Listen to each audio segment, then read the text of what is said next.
Hi, it's Ron here. I'm doing a lot of posts for Mokwheel's site about the issues where a lot of us are experiencing with lurching. So today what I'm doing is I'm trying to prove where this is coming from.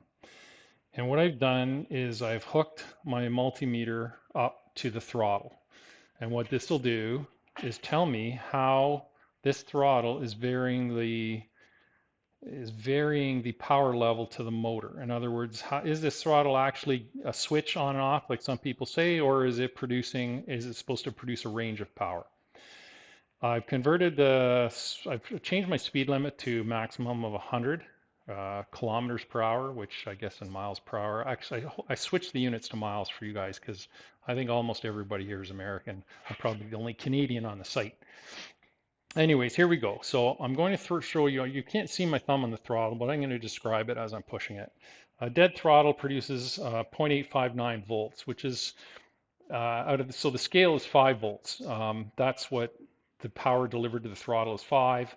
And as you push the throttle, it's going to give increments upwards to, I think the limit is about 4.3. And that's going to tell the controller how fast to spin the motor. So here we go.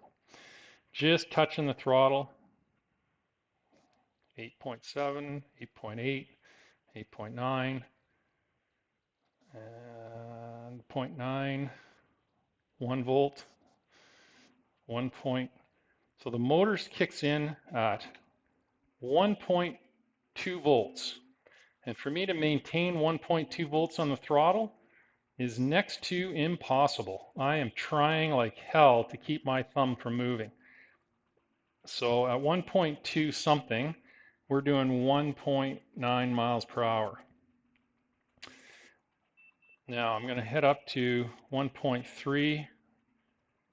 That's my meter is actually going to time out on me. I have to hit a button here for a second. Go back. DC. Okay, let's start again here. So I'm going to try and get to that 2. Okay, so I'm going to get to 1 point. I started off at 1.2. The motor kicked in. 1.3. There's 1.3. 1.3. We're going about 3-4 miles per hour. Very, very difficult to hold that throttle in that position. So just an idea of the movement for that slow of a speed to get that, this is how much the throttle is moving. Ready? That's it. And just to get the motor to start at 1.2 volts, that's it right there. So the difference between that 1.2 activation and getting a speed of 4 miles per hour is that little tiny movement. Okay, let's continue. So 1.3, 2 miles per hour, 1.4, 4 miles per hour, 1 point, I'm just trying to get 1.5, 7,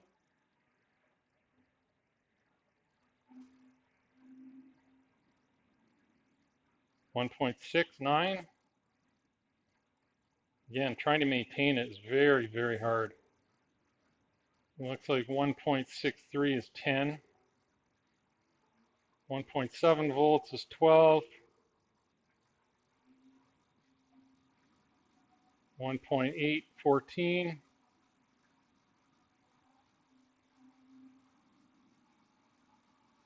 1.9, 17. 2, 19. Jeez. 2 point. Okay. This is the point where the throttle is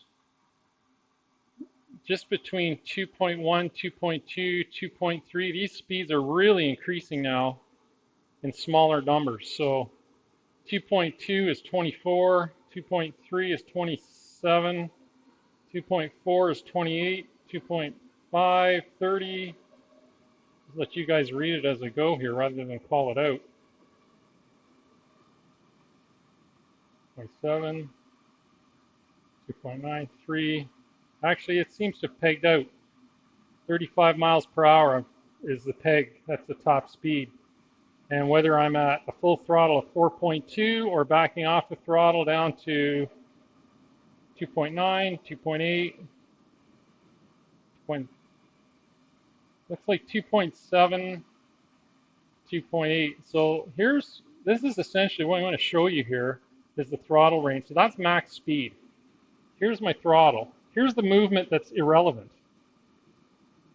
Here's the movement that is relevant.